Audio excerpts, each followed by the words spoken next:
سورہ بقرہ کے رکو نمبر 37 یعنی 37 کا آغاز ہے اور تیسرے پارے کا 5واں رکو.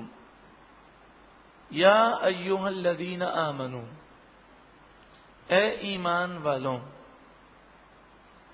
انفقوا تم خرچ کرو، من طیبات ما کسبتم وہ پاکیزہ چیزیں جو تم نے کمائی اس میں سے خرچ کرو.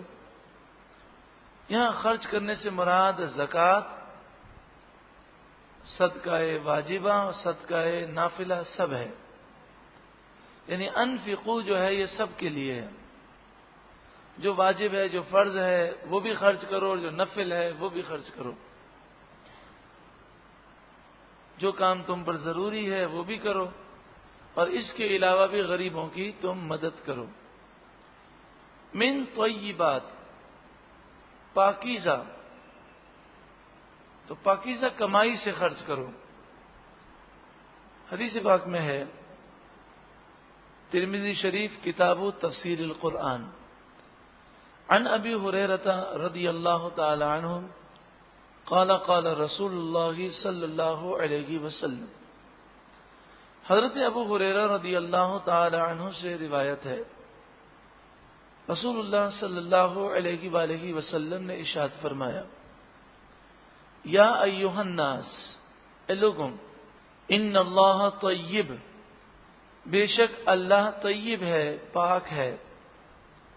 ولا يقبل الا طیبا، وہ صرف پاک مال ہی کو قبول فرماتا ہے. وَإِنَّ اللَّهَ أَمَرَ الْمُؤْمِنِينَ بِمَا أَمَرَ بِهِ الْمُرْسَلِينَ، بے شک اللہ نے جس بات کا حکم رسولوں کو دیا وہی حکم اللہ نے مومنوں کو بھی دیا. فَقَالَ يَا أَيُّهَا الرُّسُلُ كُلُوا مِنَ الطَّيِّبَاتِ، تو اللہ تعالیٰ نے فرمایا، اے رسولوں، تم پاکیزہ چیزوں میں سے کھاؤ.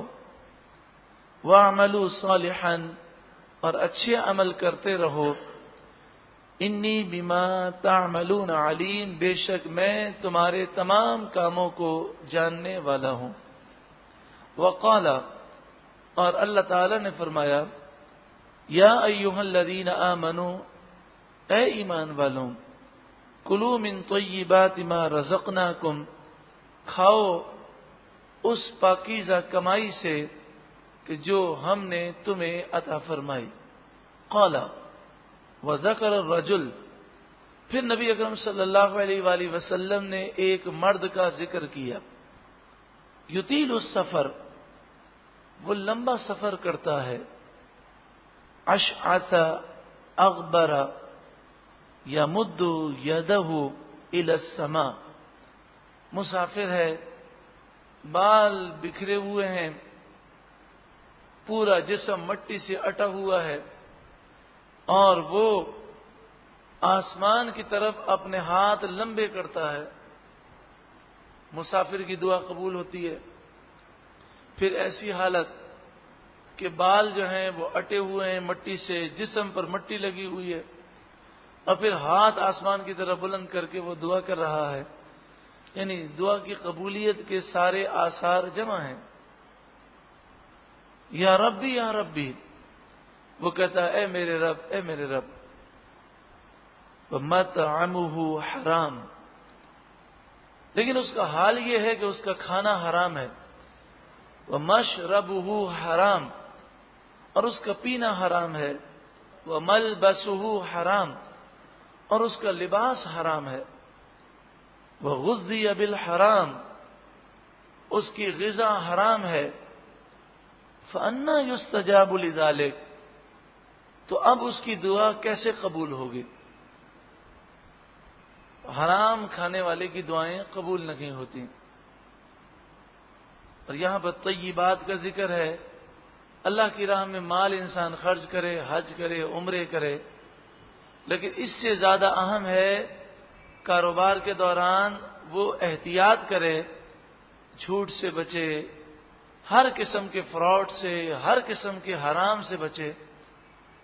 کتنے ایسے غلط کام ہیں کہ جو آج مارکیٹ میں کیے جاتے ہیں لوگوں کو معلوم ہی نہیں کہ یہ کرنا حرام ہے۔ جیسے جب سونے کی بے سونے سے ہو، سونے کا بزنس کریں، سونا دے کر سونا خرید لیں، تو اس میں ادھار حرام ہے، اس میں نقد ضروری ہے، اور اس میں کمی بیشی بھی حرام ہے۔ ہاں، سونے کے بدلے روپے ہوں تو پھر حرج نہیں۔ اب کئی ایسے لوگ ہیں کہ وہ اپنے سونے کے زیورات لے کر جاتے ہیں، وہ وزن کرتا ہے اور وزن کر کے کہتا ہے کہ یہ 100 گرام سونا ہے۔ ایسا کیجیے گا 3 دن کے بعد، 1 مہینے کے بعد، 15 دن کے بعد اس ڈیزائن کی آپ کو میں چوڑیاں بنا کے دے دوں گا، اور اس میں جو سونا ہوگا وہ 90 گرام ہوگا۔ تو 100 گرام سونا دیا ہے تو اس کے بدلے میں 90 گرام سونا لینا حرام ہے۔ اسی طرح ادھار کرنا حرام ہے۔ تو اس کا طریقہ کیا ہے؟ 100 گرام سونا بیچ دیا جائے اور اس کی قیمت وصول کر لی جائے، پھر ان روپوں سے اب جو سونا خریدنا چاہتے ہیں یا وہ سونا خرید لیں یا اس کا آرڈر دے دیں۔ اتنی سی بات ہے، لیکن لوگ نہیں کرتے۔ اور رسول اللہ صلی اللہ علیہ وآلہ وسلم کی واضح حدیثیں ہیں کہ آپ نے فرمایا سونے کے بدلے سونا بیچو، تو برابری ضروری ہے اور نقد ضروری ہے، ادھار بھی حرام ہے اور کمی بیشی بھی حرام۔ اسی طرح سونار، جو سونار آپس میں سودا کرتے ہیں سونے والے، تو وہ سونے کا سودا سونے سے کرتے ہیں، اور سونے کے سودے میں اور بزنس میں سود پورے ملک میں عام ہے۔ انہیں سونے کی ضرورت ہوتی ہے تو سونا اٹھا لیتے ہیں۔ اب سونا اٹھایا، سمجھ لیجئے کہ 100 گرام، اور کہتے ہیں 3 مہینے کے بعد ہم آپ کو 95 گرام واپس کر دیں گے، تو یہ تو سری سود ہے اور حرام ہے، اور اس پر جو نفع ہوگا یہ بھی حرام ہے۔ لیکن شریعت کے مسائل نہ جاننے کی وجہ سے لوگ یہ سمجھتے ہیں سود صرف اور صرف یہ ہے کہ بینک میں پیسے رکھوا دیے اور اس پر جو فکس نفع حاصل کر رہے ہیں وہ سود ہے، وہ بھی سود ہے، اور اس کے علاوہ سود کی کئی اور اقسام بھی ہیں۔ اسی طرح 1000 کی نوٹ ہم کھلا کروانے والے کو دیتے ہیں اور اسے کہتے ہیں کہ آپ یہ کھلا کر کے رکھیں، میں 1 گھنٹے کے بعد لے لیتا ہوں۔ جب ہم 1 گھنٹے کے بعد آتے ہیں تو وہ 1000 کی نوٹ کی جگہ پر ہمیں 10 کی نوٹ یا 50 کی نوٹ کی ہمیں جو ہے گڈی دیتا ہے۔ تو جب وہ گڈی دیتا ہے تو اب وہ جو نوٹ کا بنڈل ہے 1000 روپے کے بدلے میں اس نے یوں سمجھیے کہ ہمیں کھلا دے دیا اور نوٹ کا ایک ہمیں بنڈل دے دیا۔ اس میں بھی نقد ضروری ہے، اس میں ادھار حرام ہے۔ تو 1000 کی نوٹ دی اور وہ کہے کہ 1 گھنٹے کے بعد لے لینا، تو 1000 روپے واپس لے لیں، اور 1 گھنٹے کے بعد آئیں 1000 روپے دیں، اور اسی وقت اسی مجلس کے اندر اس کے کھلے پر قبضہ کرنا ضروری ہے۔ لیکن لوگ کہتے ہیں جناب یہ تو ہمیں پتہ ہی نہیں ہے، اور پتہ نہیں ہوگا تو اللہ معاف کر دے گا۔ دیکھیں، دنیاوی طور پر بتائیں کہ اگر کسی ملک میں ہم گاڑی چلا رہے ہوں اور ہمیں نہ معلوم ہو اس ملک کے قوانین، اور ہمیں گرفتار کیا جائے، روکا جائے اور کہا جائے کہ آپ نے یہ غلط کام کیا ہے، آپ پر اتنا جرمانہ لگے گا یا آپ کی گاڑی بند ہو جائے گی، تو کیا کوئی یہ کہہ سکتا ہے مجھے پتہ نہیں تھا؟ اگر وہ کہے گا مجھے پتہ نہیں ہے تو اس کا لائسنس، اگر کوئی اچھا ملک ہوگا تو اس کا لائسنس جو ہے کینسل کر دیا جائے گا۔ کہ آپ کو کس نادان نے لائسنس بنا کے دے دیا؟ جس نے آپ کو گاڑی چلانے کا اختیار کس نے دے دیا؟ اگر آپ کو پتہ نہیں تو آپ روڈ پہ کیوں آئے؟ طلب العلم فریضۃ علی کل مسلم و مسلمہ، ہر مسلمان مرد اور عورت پر علم کا حاصل کرنا فرض ہے۔ حج کے لیے جا رہے ہیں تو حج کے مسائل سیکھنا فرض ہے، سونے کا بزنس کرتے ہیں تو سونے کے مسائل سیکھنا فرض ہے، لیکن لوگ اس کی بالکل احتیاط نہیں کرتے۔ اور وہ سمجھتے ہیں ہم تو حلال کماتے ہیں، پھر بھی اتنی بیماریاں، اتنا نقصان، اتنی آفتیں بنائیں، لیکن علم دین نہ ہونے کی وجہ سے وہ کتنے حرام کاموں میں ملوث ہیں۔ ارشاد فرمایا ما کسبتم، جو تم کماؤ، اور ابھی عرض کیا گیا کہ اپنے ہاتھ کی جو کمائی ہے وہ اللہ تعالیٰ کو بڑی محبوب ہے۔ نبی اکرم صلی اللہ علیہ وآلہ وسلم نے ارشاد فرمایا، بخاری شریف کتاب البیوع حدیث نمبر 2072، آپ صلی اللہ علیہ وآلہ وسلم نے ارشاد فرمایا، ما اکل احد طعاما قط خیرا من ان یاکل من عمل یدہ، انسان جو بھی کھانا کھاتا ہے سب سے بہتر کھانا وہ ہے جو اپنے ہاتھ کی کمائی سے کھائے۔ وَإِنَّ نَبِيَّ اللَّهِ داود علیہ السلام كَانَ يَأْكُلُ مِنْ عَمَلِ يَدِهِ، اللہ کے نبی حضرت داؤد علیہ السلام وہ بھی اپنے ہاتھ کی کمائی کھایا کرتے تھے۔ حالانکہ آپ بادشاہ تھے، خلیفۃ اللہ ہیں، اللہ کے خلیفہ ہیں، بادشاہ ہیں، لیکن اس کے باوجود بیت المال سے نہیں لیتے تھے، ہاتھ کی کمائی سے آپ کھاتے تھے۔ اور حدیث میں ہے کہ آپ کی یہ عادت تھی کہ بھیس بدل کے جاتے تھے اور لوگوں سے پوچھتے تھے کہ داؤد کیسا آدمی ہے، اور اپنے عیوب ڈھونڈنے کی کوشش کرتے تھے۔ حالانکہ نبی ہیں، رسول ہیں، جو اللہ تعالی نے ایسے پیدا فرمائے کہ جنہیں عیوب سے پاک پیدا فرمایا، وہ کبھی غلط کام تو کر نہیں سکتے۔ لیکن ہمیں نصیحت ہے کہ جو وہ انسان کے جو اپنے عیوب ڈھونڈتا ہے وہ کامیاب ہو جاتا ہے۔ اس کی مثال ایسے ہے کہ جو کمپنی اپنی پروڈکٹس کے بارے میں، جو بھی اس کی مصنوعات ہیں، اس کے بارے میں وہ عیوب معلوم کرتے ہیں اور اسے دور کرتے رہتے ہیں، وہ کمپنی کبھی فیل نہیں ہوتی۔ اور جو کمپنی یہ سمجھے کہ ہم تو جناب ہماری تو جو مصنوعات ہیں بالکل صحیح ہیں، اور اگر کوئی بتائے کہ اس میں یہ غلطی ہے، یہ مسئلہ ہے، تو وہ اس کی طرف توجہ نہ دے، تو وہ مارکیٹ کے اندر فیل ہو جاتی ہے۔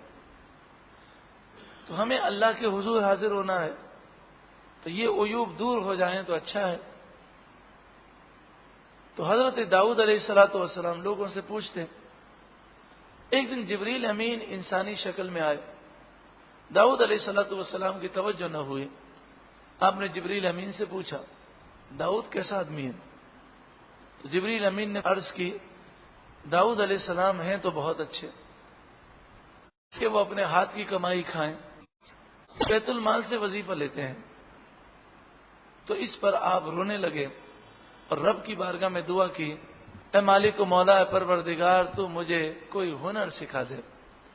تو اللہ تبارک و تعالی نے آپ کو زرہ بنانا سکھایا۔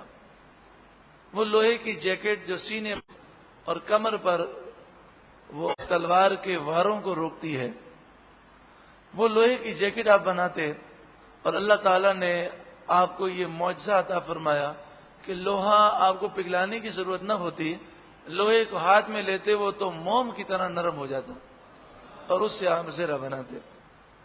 وَمِمَّا أَخْرَجْنَا لَكُم مِّنَ الْأَرْضِ،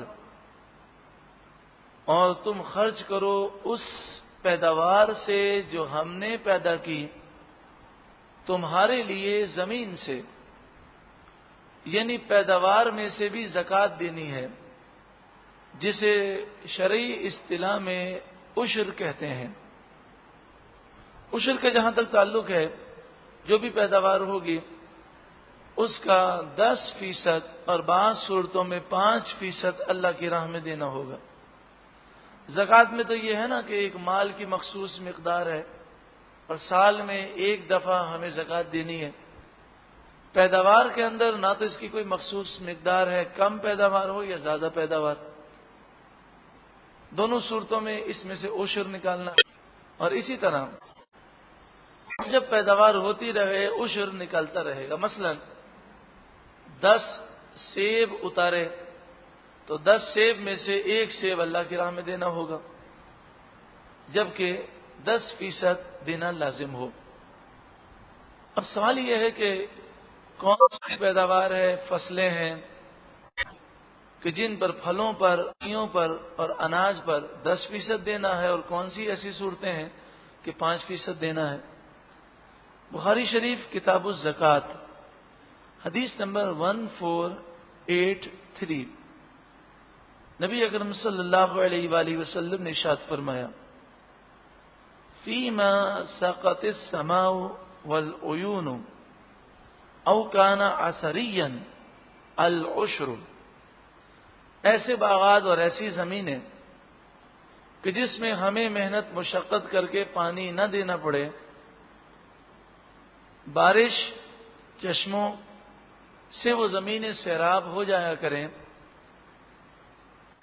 فصل اگتی رہے، اسی سے باغات جو ہیں وہ پھلتے پھولتے رہیں، تو پھر 10% اللہ کی راہ میں دینا ہوگا۔ وما سقی بالندح نفس العشر، اور جس کھیتی کو، جس باغات کو ایسے پانی کے ذریعے سیراب کیا جائے کہ جو پانی جانوروں پر لایا جائے، ایسا کہ جو یوں سمجھیں کہ پانی لانے کے اندر معاون ثابت ہوتے ہیں، ان جانوروں کو استعمال کیا جائے، تو دیکھیں جانور بھی استعمال ہو رہا ہے، ہماری مشقت بھی ہوگی۔ اسی طرح فی زمانہ ٹیوب ویل ہے، اس پر بجلی کا خرچہ بھی ہوتا ہے، اس میں 5% اسے دینا ہوگا۔ 5% کے معنی یہ ہے کہ 20 اگر سیب ہم نکالتے ہیں تو 20 میں سے 1 سیب اللہ کی راہ میں دینا ہوگا، اور 10% کے معنی ہے 10 میں سے 1 اللہ کی راہ میں دینا ہوگا۔ یہ ضروری نہیں کہ آپ کا باقاعدہ باغ ہو، بلکہ آپ کے گھر کے اندر اگر 2-4 درخت ہوں اور اس میں بھی پھل پیدا ہوتے ہیں تو اس میں سے بھی عشر یا نفس عشر نکالنا ہوگا۔ مثال کے طور پر روزانہ آپ پانی دیتے ہیں تو آپ کو 5% دینا ہے، لیکن درخت جو ہے اس کی جڑیں اتنی پھیل چکی ہیں کہ زمین سے ہی وہ پانی حاصل کر لیتا ہے اور آپ کو پانی کی ضرورت نہیں دینے کی، یہ جو بارشیں ہوتی ہیں وہی کافی ہے، تو پھر آپ کو 10% اللہ کی راہ میں دینا ہوگا۔ جب جب اتارتے جائیں گے تو اسی وقت اس میں سے نکالتے جائیں گے۔ یہ کوئی سالانہ نہیں ہوتا، بلکہ جتنی مرتبہ یہ پھل اترتے جائیں گے ہم اللہ کی راہ میں اسی حساب سے دیتے جائیں گے۔ دیں گے اسے کہ جو زکوٰۃ کا مستحق ہو، اسے ہی یہ پھل دیے جائیں گے۔ ارشاد فرمایا، وَلَا تَيَمَّمُوا الْخَبِيثَ مِنْهُ، اور تم اس مال میں سے خبیث کا ارادہ نہ کرو۔ الخبیث کے معنی ناپاک بھی ہوتے ہیں، اور خبیث نکمے کو، ردی کو بھی کہتے ہیں، بیکار کو بھی کہتے ہیں۔ خبیث کے معنی ناپاک بھی ہے، اسی طرح منافقین کو خبیث کہا گیا۔ خبیث کے معنی ناپاک کے بھی ہیں، اور ردی، نکما اور بیکار چیز کو بھی خبیث کہتے ہیں۔ تو یہاں فرمایا کہ جب تم اللہ کی راہ میں دو تو ردی اور بیکار چیزوں کا ارادہ نہ کرو۔ ترمذی شریف کتاب و تفسیر القرآن میں ہے، حدیث نمبر 2998، حضرت برا فرماتے ہیں کہ یہ آیت کریمہ نزلت فینا معشر الانصار کننا اصحاب نخل، یہ آیت ہمارے بارے میں نازل ہوئی۔ آپ فرماتے ہیں کہ ہم کھجوروں کا کام کرتے تھے، کھجوروں کے باغات تھے، تو جو کھجوریں پیدا ہوتی ہیں اس میں سے ہمیں عشر نکالنا ہوتا یا نفس عشر، تو ہم یہ کرتے کہ کھجوروں کے خوشل ہم لیتے اور وہ مسجد نبوی شریف کے باہر جو ہے لٹکا دیتے، باندھ دیتے۔ اصحاب صفہ جن کی تعداد 400 کے قریب تھی، اور اکثر بیک وقت 70 صحابہ کرام اس یعنی چبوترے پر ہوتے تھے، انہوں نے کوئی شادی بھی نہیں کی تھی، نہ ان کے بچے تھے، نہ ان کا کوئی رشتہ دار تھا۔ 24 گھنٹے وہ رسول اللہ کی بارگاہ میں حاضر ہوتے، علم دین حاصل کرتے، اور جہاں جہاد کا ہوتا رسول اللہ انہیں روانہ فرما دیتے. تو یہ اصحاب صفہ جب انہیں بھوک لگتی تو مسجد نبوی شریف کے باہر آتے اور جو کھجوریں لوگوں نے لٹکائی ہوتی اسے وہ جھاڑتے اور کھجوریں حاصل کر کے اسے کھا لیتے. تو آپ نے فرمایا کہ بعض لوگ ایسا کرتے کہ وہ کھجوریں کہ جو بالکل گھٹیا ہوتی یا وہ اچھی نہیں ہوتی وہ جا کر وہاں پر لٹکا دیتے. تو وہ صحابہ کے جو طالب علم ہیں ان کے اتنے فضائل ہیں، انہیں ایسا گھٹیا مال پیش کرنا یہ در حقیقت بے ادبی ہے. اور دوسری بات یہ ہے کہ جو چیز ہم اپنے لیے پسند نہ کریں وہ دوسروں کے لیے کیسے پسند کریں. ارشاد فرمایا تنفقون، تم خرچ کرتے ہو، ولستم بآخذیہ، اور حال تمہارا یہ ہے کہ اگر کوئی تمہیں دے تو تم نہ لو. یعنی اگر کوئی تمہیں یہ چیز تحفتاً دے، یہ چیز کوئی اگر تحفے میں دے تو بتاؤ یہ تحفہ تم قبول کرو گے؟ سڑی ہوئی کھجوریں، خراب کھجوریں جو کھائی نہ جا سکے. اسی طرح اگر تم کسی سے حق مانگتے ہو، تم کسی سے قرضہ مانگتے ہو، وہ قرض کے بدلے میں تمہیں ایسی کھجوریں دے یا ایسی چیزیں دے تو کیا تم قبول کرو گے؟ تو حقدار جب اپنے حق کو قبول کرتا ہے لیکن یہ چیزیں وہ قبول نہیں کرتا تو یہ مسکین ہے، ان کا حق ہے تو انہیں ایسی چیزیں نہ دو. یعنی جب زکوٰۃ نکالی جائے، جب صدقہ فطر دیا جائے، جب صدقہ واجبہ دیا جائے تو عمدہ مال میں سے دینا چاہیے، یعنی وہ خراب نہیں ہونا چاہیے. الا تم ایسی چیز کبھی قبول نہ کرو، الا مگر ان تغمدوا فیہ، مگر یہ کہ تم چشم پوشی کر لو اس معاملے میں. ان تغمدوا فیہ کے معنی یہ ہے اپنی نگاہیں انسان نیچی کر لے اور شرم کے مارے اس چیز کو نہ دیکھے تو کہتے ہیں ان تغمدوا فیہ، تم نے اپنی نگاہیں نیچی کر لیں. لیکن یہاں مراد یہ ہے کہ تمہیں حیا آئی کہ اب میں اسے کیسے منع کروں کہ مجھے یہ تحفہ نہیں چاہیے. تو حیا کی وجہ سے تم نے لے تو لیا لیکن تمہارا دل اس تحفے کو قبول کرنے کے لیے تیار نہیں.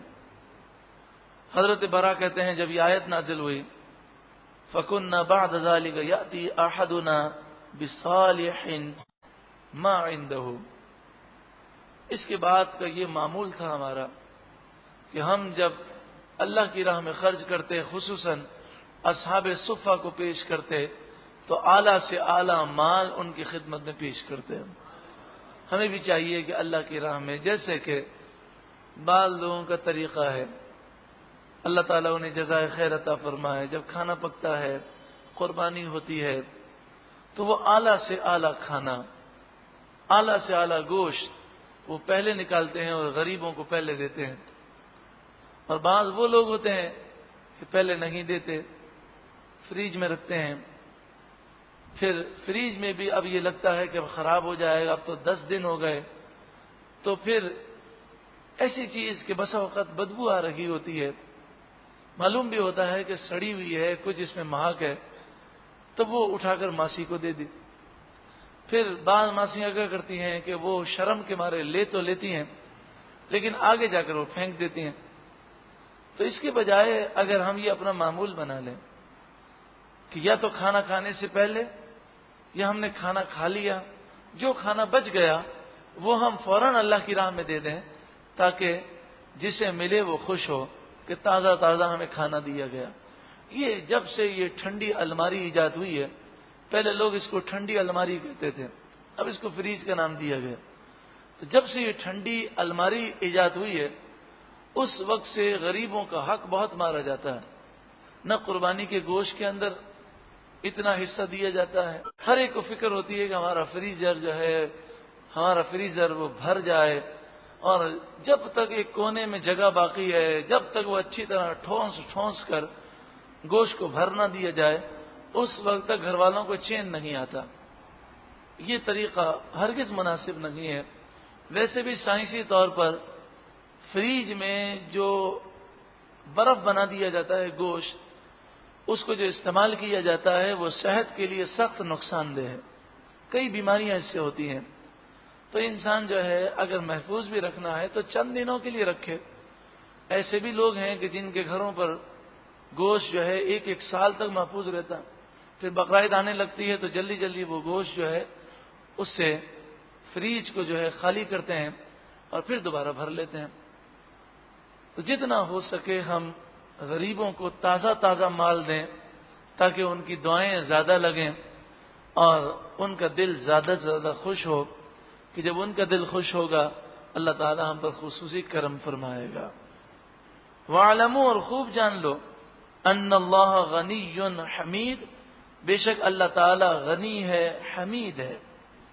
غنی کے معنی اسے تمہارے صدقات کی کوئی ضرورت نہیں، وہ کسی کا محتاج نہیں، یہ تو تمہارا بھلا ہے۔ حمید ہے، اسے تمہاری عبادت کی بھی ضرورت نہیں، ساری کائنات ذرہ اس کی حمد و ثنا کر رہا ہے، اور اگر کوئی بھی نہ کرے تب بھی وہ غنی ہے، صمد ہے، وہ کسی کا محتاج نہیں۔ لیکن اس تقریر کا ہرگز یہ مطلب نہیں کہ فریج میں چیز کو رکھنا منع ہے، یا فریج میں کوئی چیز پڑی ہو اور صحیح ہو پھر بھی غریب کو نہیں دینی چاہیے، یہ مطلب نہیں۔ مطلب یہ ہے کہ سڑی ہوئی چیزیں، خراب چیزیں یا ایسی چیزیں ہیں کہ جس کو ہم دے رہے ہیں وہ اس چیز کو لینے میں اپنی توہین محسوس کرے گا، تو ایسا نہیں دینا چاہیے کہ اس کی بھی عزت نفس ہے، اور ہم جب یہ محسوس کریں کہ یہ تحفے کو، اس چیز کو پسند نہیں کرے گا تو وہ چیز اسے نہیں دینی چاہیے۔ آگے ارشاد فرمایا، الشیطان یعدکم الفقر، شیطان تمہیں ڈراتا ہے۔ یعیدو کے کئی معنی ہوتے ہیں، یہاں معنی ہے ڈراتا ہے، ایک معنی ہوتا ہے وعدہ دیتا ہے۔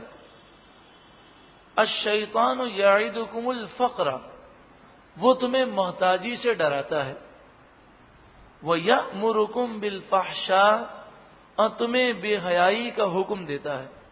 فحشاء بے حیائی، ہر گناہ کرنا، حرام کام کرنا، اللہ اس کے رسول کی نافرمانی کرنا، یہ سب بری بات ہے، لیکن یہاں پر فحشاء سے مراد کنجوسی ہے۔ آیت کریمہ میں جو ترتیب، پہلے فرمایا شیطان تمہیں محتاجی سے ڈراتا ہے، پھر فرمایا کہ وہ تمہیں بخل کا اور کنجوسی کا درس دیتا ہے، تمہیں حکم دیتا ہے کہ تم کنجوسی کرو۔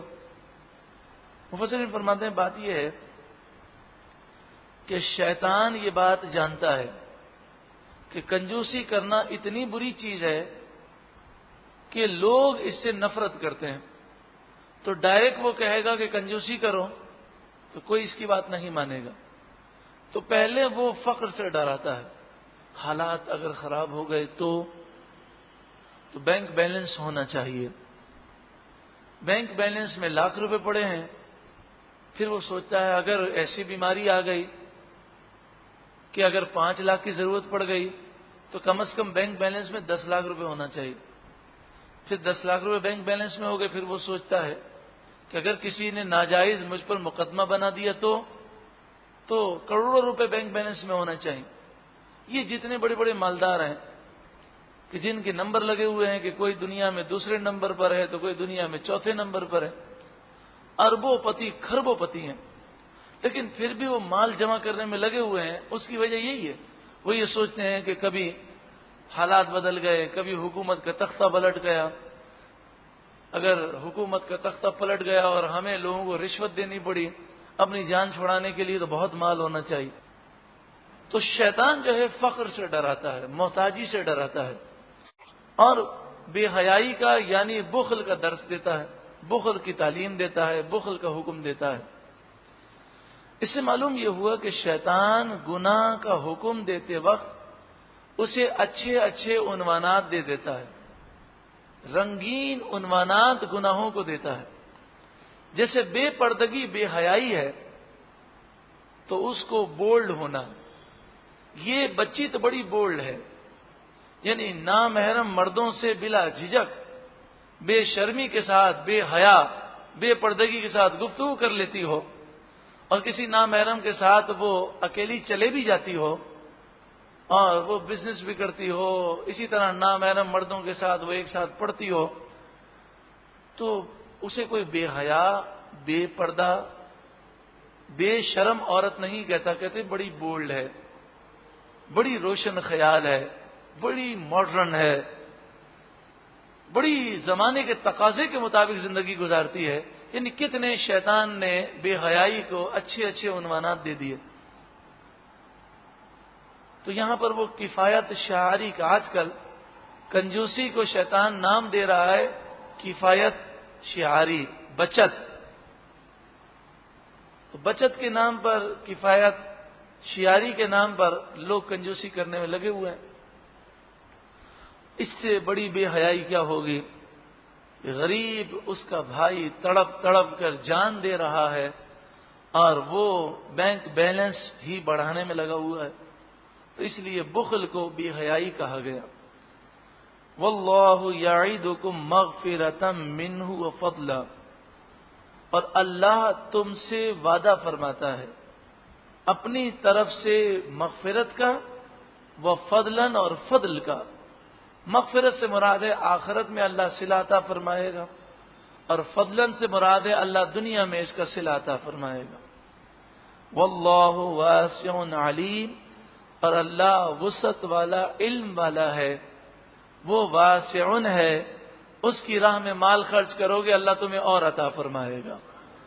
آج جتنی بے برکتی آئی ہے یہ گناہوں کی وجہ سے اور خاص طور پر کنجوسی کی وجہ سے۔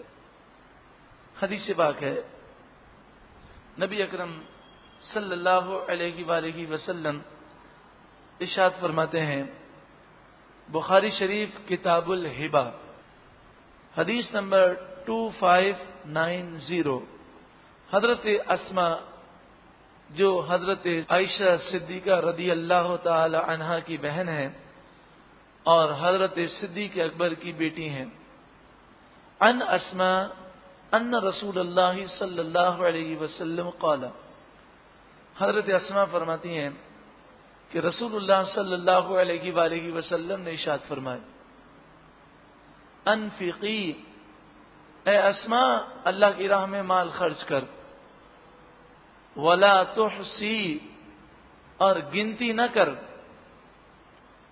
فیحسی اللہ علیک، تو ایسا کرے گی تو اللہ بھی تجھے گن گن کر عطا فرمائے گا۔ ولا توعی، اور جمع نہ کر، فیوعی اللہ علیک، تو اللہ بھی تجھ پر جمع فرما دے گا۔ مطلب یہ ہے کہ تو اللہ کی راہ میں مال دے اور بے حساب دے، اللہ بھی تجھے بے حساب عطا فرمائے گا۔ حضرت رابعہ بصریہ رضی اللہ تعالی عنہا کے گھر پر مہمان آئے، آپ کے پاس 2 روٹیاں تھیں، آپ نے روٹیوں کو توڑا اور توڑ کر مہمانوں کے سامنے رکھ دیا۔ ابھی وہ کھانے لگے ہی تھے کہ ایک شخص جو واقعی بڑا غریب تھا، مستحق تھا، وہ دروازے پر آ گیا۔ تو حضرت رابعہ بصریہ نے اس غریب شخص کو ساری روٹیاں اٹھا کر، یہ دونوں روٹیاں اٹھا کر دے دیں۔ اب جو مہمان آئے تھے وہ سارے اللہ والے تھے، تو وہ بھی سر جھکا کر بیٹھے رہے کہ اس اللہ والی نے یہ کیا ہے، اس کی کیا حکمت ہے۔ اور حضرت رابعہ بصریہ بھی خاموش ہو کر بیٹھ گئیں، گویا کہ وہ کسی کا انتظار کر رہی ہیں۔ کچھ دیر گزری تو دروازے پہ دستک ہوئی اور ایک کنیز روٹیاں لے کر آئی اور کہا کہ میری مالکن نے آپ کو یہ روٹیاں بھیجی ہیں۔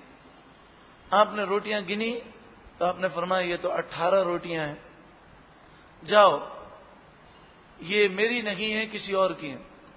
تو کنیز کہنے لگی کہ ایسا آپ کیوں کہہ رہی ہیں؟ تو آپ نے فرمایا میری روٹیاں ہوں گی تو 20 ہوں گی۔ تو وہ کہنے لگی ہاں روٹیاں تو 20 تھیں، مجھے بھوک لگی تھی، راستے میں نے 2 کھا لی۔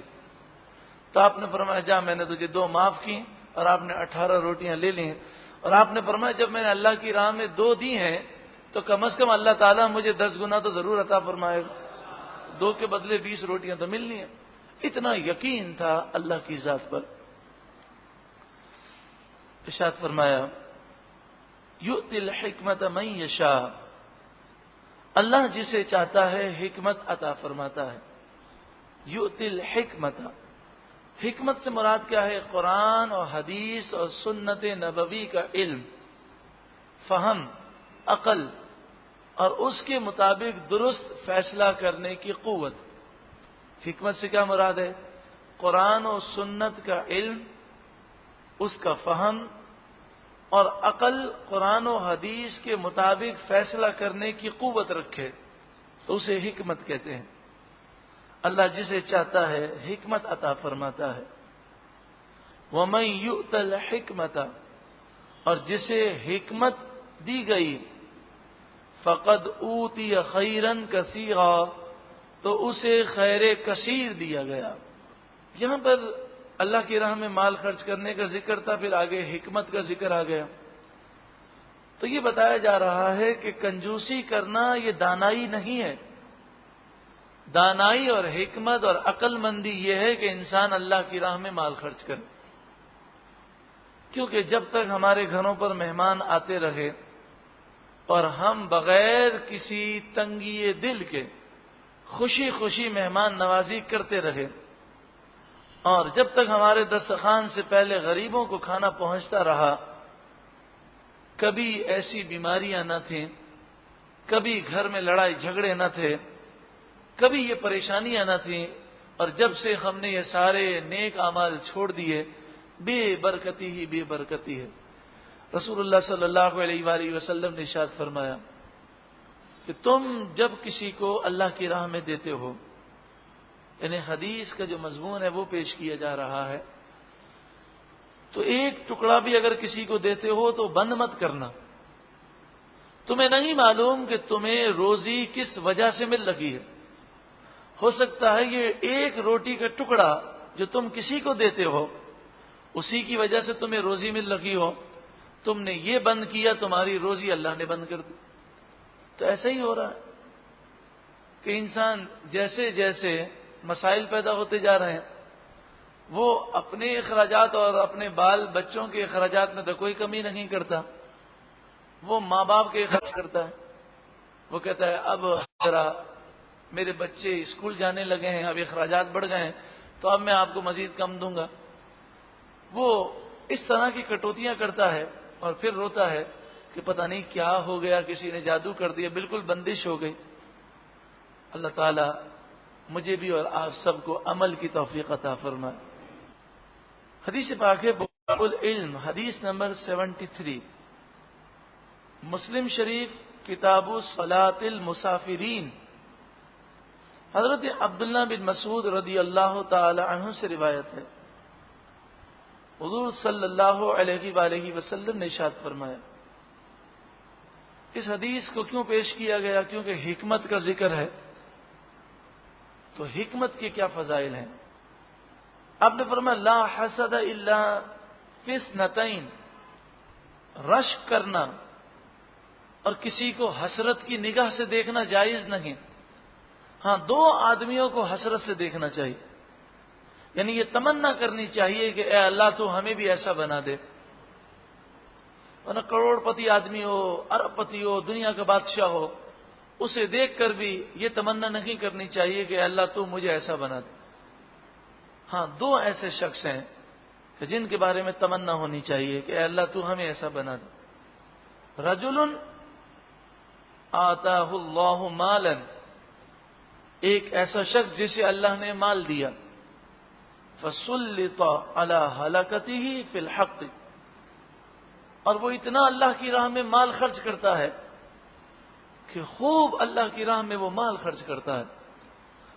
حلال مال بھی اللہ نے دیا اور خوب اللہ کی راہ میں خرچ کرتا ہے، تو اسے دیکھ کر یہ تمنا کرنی چاہیے کہ اے اللہ تو ہمیں بھی ایسا بنا دے. وَرَجُلٌ آتَاهُ اللَّهُ الْحِكْمَةَ، اور دوسرا وہ شخص جسے اللہ نے حکمت عطا فرمائی، یعنی قرآن و سنت کا علم، دانائی، فہم اور صحیح فیصلہ کرنے کی قوت. فَهُوَ يَقْضِي بِهَا، پھر وہ اس کے مطابق فیصلہ کرتا ہے، اس کے مطابق زندگی گزارتا ہے، وَيُعَلِّمُهَا، اور وہ لوگوں کو سکھاتا ہے.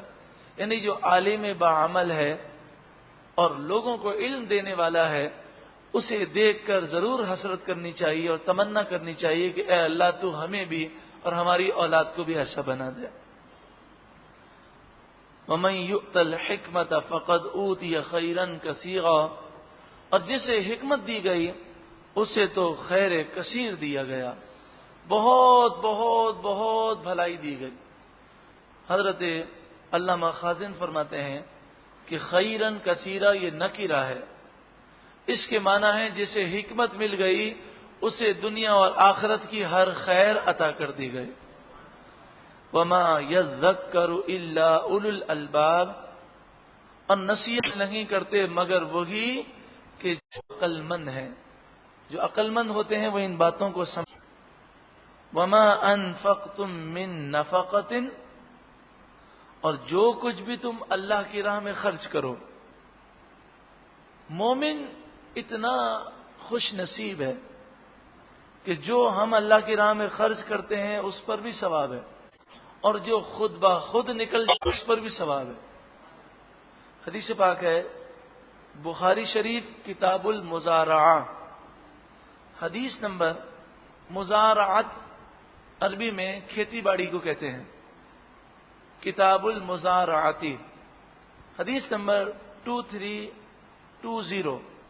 عن انس رضی اللہ تعالی عنہ قال رسول اللہ صلی اللہ علیہ وسلم، حضرت انس سے روایت ہے رسول اللہ صلی اللہ علیہ وآلہ وسلم نے ارشاد فرمایا، ما من مسلم یغرس غرسا او یزرع زرعا فیأکل منه طیر او انسان او بہیمۃ الا کان له به صدقہ. کوئی انسان درخت لگاتا ہے، باغ لگاتا ہے، کھیتی باڑی کرتا ہے، تو کوئی پرندہ اس میں سے کھا لیتا ہے، کوئی انسان گرے ہوئے پھل کو کھا لیتا ہے، کوئی جانور کھا لیتا ہے، تو رسول اللہ نے فرمایا اللہ تعالیٰ اس پر بھی اسے صدقہ کرنے کا ثواب عطا فرماتا. تو جب خود بخود ایسا مال چلا جائے اس میں صدقے کا ثواب ہے، تو جو خود ارادے سے خرچ کرے گا اس کی کتنی فضیلت ہوگی. او نظر تم من نظر، یا تم کوئی نظر مانو، منت مانو، فإن اللہ یعلمہ، تو بے شک اللہ تعالیٰ اسے خوب جانتا ہے. منت جب انسان مانے تو اسے پورا کرنا ضروری ہے. مثلا میرا یہ کام ہو جائے تو میں 100 رکعت نوافل پڑھوں گا، تو اب 100 رکعت نوافل پڑھنا اس کام ہو جانے کے بعد ضروری ہوگا. وما للظالمین من انصار، اور ظالموں کا کوئی مددگار نہیں. ان تبدوا الصدقات فنعما ہی، اگر تم صدقات کو تبدو ظاہر کرو اور لوگوں کے سامنے دو، فنعما ہی، تو وہ بھی اچھی بات ہے. اگر اللہ کے لیے دو اور لوگوں کے سامنے دو تب بھی کوئی حرج نہیں. وَإِن تُخْفُوهَا، اور اگر تم چھپا کر دو، اور اگر تم اسے چھپاؤ، وَتُؤْتُوهَا الْفُقَرَاءَ، اور پھر فقراء کو دو، فَهُوَ خَيْرٌ لَكُمْ، تو وہ تمہارے لیے زیادہ بہتر ہے. چھپا کر صدقہ دینا، خیرات دینا زیادہ بہتر اس لیے بھی ہے کہ جس غریب کو چھپا کے دیں گے اس غریب کو شرمندگی نہیں ہوگی. سب کے سامنے دیں گے تو شرمندہ ہو کر لے تو لے گا، لیکن اکیلے میں دیں گے تو اس کو شرم نہیں آئے گی. وَيُكَفِّرُ عَنْكُمْ مِنْ سَيِّئَاتِكُمْ، اور اللہ تعالیٰ تمہارے سارے گناہ بخش دے گا. بعض مفسرین نے فرمایا یہاں مراد ہے سارے گناہ مٹا دے گا، یکفر مٹا دے گا. اور بعض نے فرمایا من سیئاتکم سے مراد ہے جب تم اللہ کی راہ میں دو گے تو اللہ تمہارے گناہ صغیرہ مٹا دے گا. واللہ بما تعملون خبیر، اور اللہ تمہارے تمام کاموں سے باخبر ہے. لیس علیک ھداھم، کسی کو ہدایت دینا تمہارے ذمہ لازم نہیں ہے، تمہارا کام تو ہے نیکی کا پیغام دے دینا. اب وہ ایمان نہ لائے تو